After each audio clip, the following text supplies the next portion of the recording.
नमस्कार, दैनिक shift time में आप सबका स्वागत है। किसी भी ऑर्गेनाइजेशन को चलाने के लिए इलेक्शंस करवाए जाते हैं, उसका रिप्रेजेंटेटिव चुना जाता है ताकि अगर ऑर्गेनाइजेशन को कल को कोई आपत्ति आए या परेशानी आए तो उसके माध्यम से उनकी बात को प्रशासन और सरकार तक लाया जाए। उसी में एक ऑर्गेनाइजेशन आती है chamber of commerce and industry, जिसकी इलेक्शन होने जा रही है यानी कि संडे को 23 अप्रैल को। और पहले की बात करें, अरुण गुप्ता जी प्रधान थे, तो ये अब कंटेस्टेंट जो है उन्हीं की दौड़ में अब प्रत्याशी जो हैं प्रधान के लिए राकेश गुप्ता जी हैं। चलिए जानते हैं राकेश गुप्ता जी क्या विजन लेकर आए हैं। और पहले जब ये प्रधान थे, काफ़ी इनके द्वारा काम किए गए जो आज भी व्यापारी वर्ग याद कर रहा है। और कहीं ना कहीं अगर बात करें तो जम्मू की जनता को भी ऐसी ऑर्गेनाइजेशन पर नज़र रहती है। चाहे बार एसोसिएशन जम्मू की बात करें आल जम्मू कश्मीर जो ये कहेंगे यानी कि ट्रेडर फेडरेशन की बात करें या ट्रांसपोर्ट एसोसिएशन की बात करें, ऐसी ऑर्गेनाइजेशन है कहीं ना कहीं अगर जम्मू की जनता के हित में बात करनी हो, इनकी बात सरकार सुनती भी है और उस पर अमल भी करती है। पर प्रॉपर्टी टैक्स को लेकर कहीं ना कहीं अरुण गुप्ता जी जो प्रधान रह चुके हैं, उनका कोई खास रुझान नहीं दिखा। यानी कि एक महीने के बाद तो प्रेस वार्ता तो करते हैं पर बड़े दावे करते हैं कि जम्मू को प्रॉपर्टी टैक्स से फ्री करवाएंगे, पर by the passage of time वो दावे कहीं ना कहीं ठंडे बस्ते में नजर आए। चलिए अब इलेक्शन है, अब व्यापारी किसे अपना प्रतिनिधि चुनते हैं, बात करते हैं। इस समय राकेश गुप्ता जी हमारे साथ हैं। राकेश जी, सबसे पहले हम तो यही कहेंगे wish you very very all the best, जो भी कंटेस्टेंट इसमें कंटेस्ट कर रहे हैं। आपको हमने देखा आप अकेले ही जा रहे हैं, व्यापारियों से मिल रहे हैं, और आप क्या विजन लेकर आए हैं? देखिए, पहले तो मैं जो आप अकेला पूछ रहे हैं, तो इस संसार में सभी अकेले आए और सभी को अकेले ही जाना है, और ना ही किसी को मेरे साथ देकर किसी ने वोट देना है। मेरी परफॉर्मेंस, मेरी करनियों पे, मेरे चरित्र पे वोट देना है। इससे पहले मैं फर्दर कहूँ, मैं श्रद्धांजलि देना चाहता हूँ आज हमारे भारत के जो वीर 5 हमारे सेना के शहीद हुए, और ये कायराना हरकत जो पाकिस्तान अपने घुसपैठिया भेजता रहता है, तो आपके चैनल के माध्यम से मैं प्रधानमंत्री नरेंद्र भाई मोदी जी से एक गुहार लगा रहा हूं कि बहुत खून बह गया हमारे जवानों का, इनोसेंट सिविलियंस का। ये टाइम है कि इस सरहद को हटा दिया जाए, एक बार आर पार की लड़ाई हो जाए ताकि ये इंसानियत बच सके। अब मैं आता हूं चैम्बर पे। मैंने काफ़ी बार इंटरव्यू सुने जो माननीय हमारे सिटिंग प्रेसिडेंट अरुण जी हैं, वो बार बार 2 चीज़ें दोहरा रहे हैं, कॉन्स्टिट्यूशन और साथ में अपना इलेक्शंस टाइमली। कॉन्स्टिट्यूशन पे मैं अरुण जी को पूछना चाहता हूँ, और ऐसे साथी जो इनके साथ जो झूठ का प्रचार करते आ रहे हैं, पहले तो मुझे ये बताएं कि 2011 में चैम्बर हाउस के छत के नीचे कॉकटेल पार्टी किसने की थी? मैं तो तब था नहीं।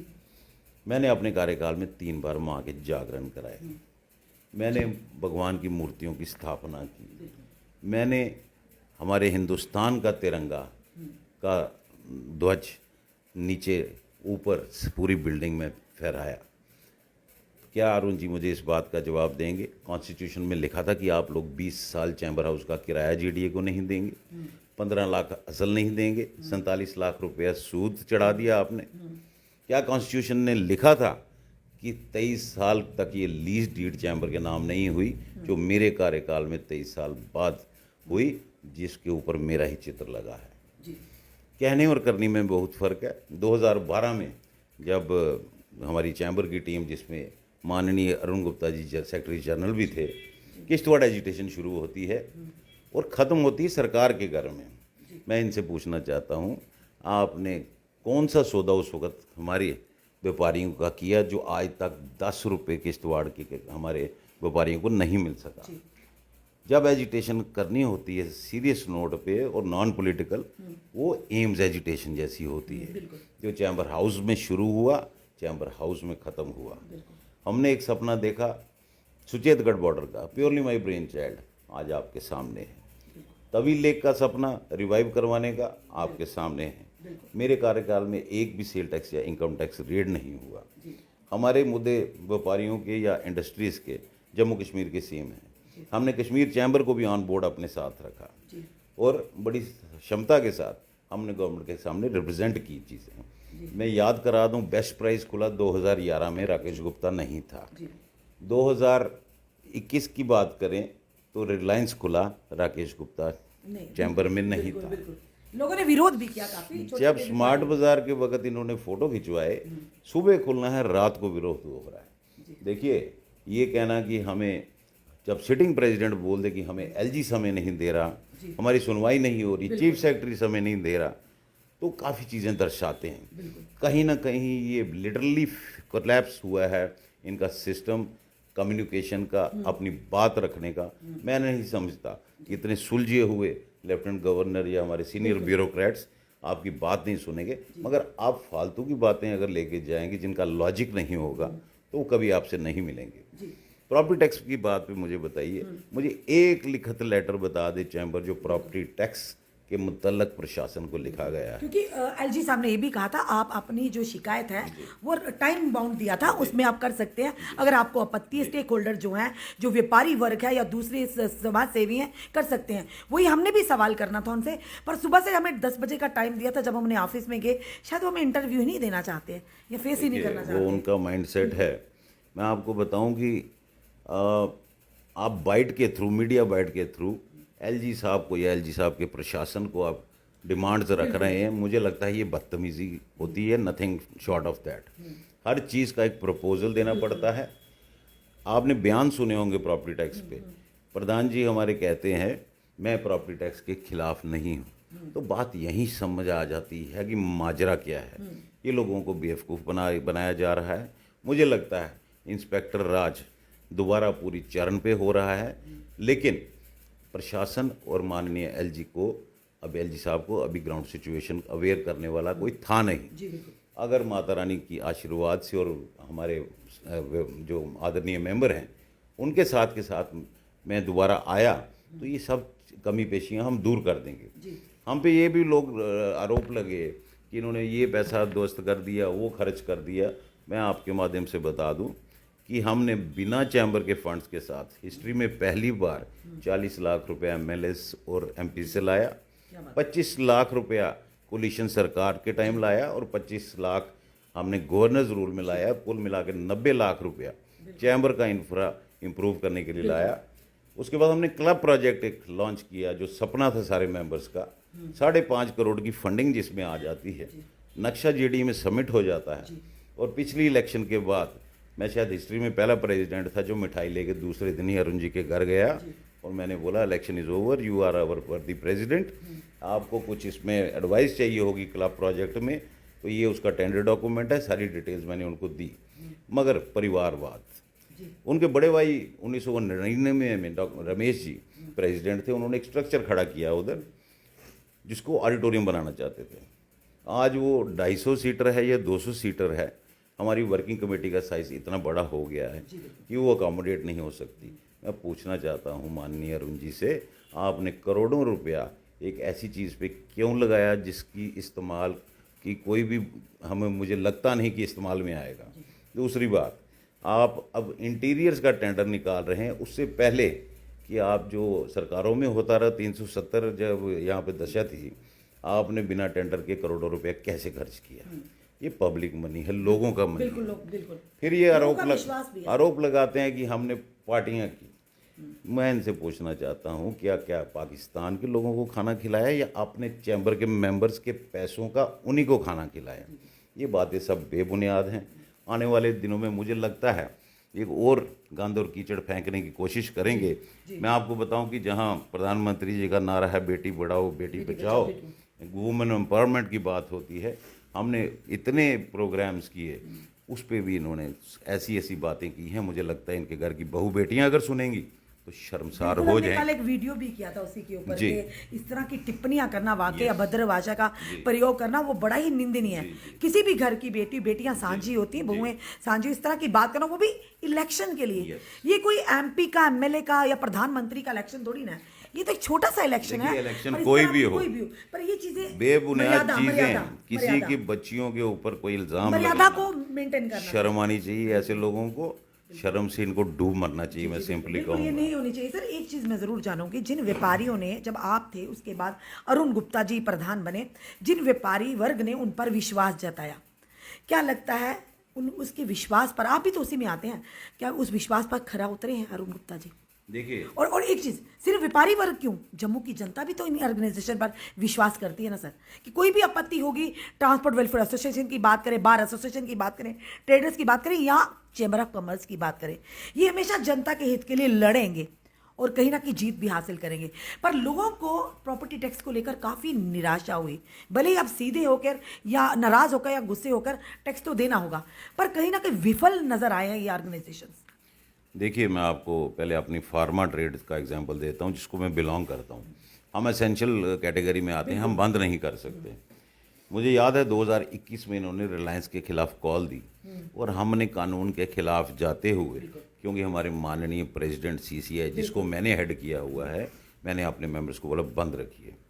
एक हफ्ते के बाद दवाइयों का होलसेल रिलायंस हब गंग्याल में खुलता है। मुझे ऑन रिकॉर्ड एक बयान बता दें अरुण जी, कि इनका बयान उसके बाद कोई आया।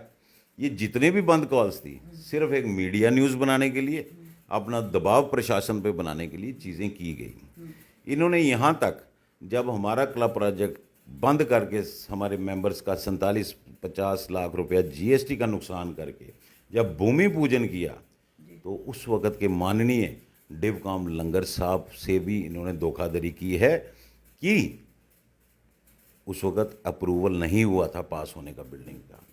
ये कहीं ना कहीं वाइस चेयरमैन JDA को उस वक़्त सोचना चाहिए था कि एक हेड ऑफ द डिवीज़न को अवेयर करना चाहिए था, लेकिन इन्होंने ऐसी जालसाजी की कि काम शुरू हो जाए। मुझे इनकी शिकायत करनी पड़ी, मैं आपको बताऊं, लेकिन मेरी एक मानसिकता है, मैं मीडिया में 2 साल नज़र नहीं आया चैम्बर के किसी भी विषय पे। मेरा मानना है अपनी इंस्टीट्यूशन के हेड के खिलाफ बोलना इंस्टीट्यूशन के खिलाफ है, जो ये लोग मेरे कार्यकाल में करते रहे। मेरी शिकायत करने के बाद ये भागे, नक्शा पास कराया, और आज तक एक सनसनीखेज आपको खबर दे दूं, ये अभी किसी मीडिया चैनल पे नहीं बोला हूं, इनको पूछिए, आपने 9,80,000 रुपया वायलेशन फ़ी, जो आपके भाई साहब ने भी पहले स्ट्रक्चर बनाया था, और जो वायलेशंस हुई हैं वो आपने अगर जमा भी कराई हैं, क्या आपने एग्जीक्यूटिव कमेटी को बताया है? ये क्या मेंबर्स को बताया है? किसकी परमिशन से लिया है? ये बोलते हैं कॉन्स्टिट्यूशन वर्किंग कमेटी। मुझे बताइए, फेज्ड मैनर में 20-20 बंदों की इन्होंने 2021 में 7 महीने नियुक्त होने के बाद मीटिंग बुलाते हैं। हिंदुस्तान के पार्लियामेंट के पास भी ये पावर नहीं है कि 20-20 सांसदों के साथ ये कोई भी आप चीज़ कर सकें। तो हमारा कॉन्स्टिट्यूशन हिंदुस्तान के कॉन्स्टिट्यूशन से ऊपर नहीं है। मेरा कहने का मतलब है, इनकी बुनियाद ही झूठ पे शुरू हुई। तो व्यापारी वर्ग तो सब जानता है ना सर, अब ये व्यापारियों पर है, वो किस तरह का आगे निज़ाम चाहते हैं, किस तरह की डेवलपमेंट चाहते हैं, जिससे व्यापारी वर्ग को भी कहीं ना कहीं नुकसान हो बल्कि फ़ायदा। और जम्मू की जनता के हित में कोई भी अगर उनके हित में नहीं आता तो चैम्बर उसके साथ खड़ी हो जनता के लिए। तो आपको ये तो फैसला व्यापारियों को करना ना सर, तो व्यापारी वर्ग को आप क्या कहना चाहेंगे आपके कार्यकाल में? क्योंकि ये साफ दिखता है, जनता सब जानती है, व्यापारी वर्ग भी जानता है कि आपके कार्यकाल में क्या हुआ, और जो अभी के जो प्रधान है अरुण गुप्ता जी, उनके कार्यकाल में क्या हुआ। ये इस चीज़ को तो जनता भली भांति समझती है। तो अब क्या जो व्यापारी वर्गों ने क्या मैसेज देना चाहेंगे? मैं अपने साथियों को आपके माध्यम से इतना ही कहूँगा, मेरी वर्किंग उन्होंने पहले भी देखी है और मुझे कोई सबूत देने की ज़रूरत नहीं, उनको हमारी क्षमता पता है। बिल्कुल। इस कार्यकाल में जो हुआ, माफ़ी चाहता हूँ मैं वाइन ट्रेडर्स उससे, किस किस से माफ़ी मांगूंगा, इतने इश्यूज़ हैं, तबाह बर्बाद हो गई फैमिलीज़, लेकिन चैम्बर अपना स्टैंड नहीं रख सका, अपना दिमाग लगा के कोई भी चीज़ की मांग नहीं कर सका। प्रॉपर्टी टैक्स लग गया, आज इंस्पेक्टर राज हमारे ऊपर तलवार की तरह है।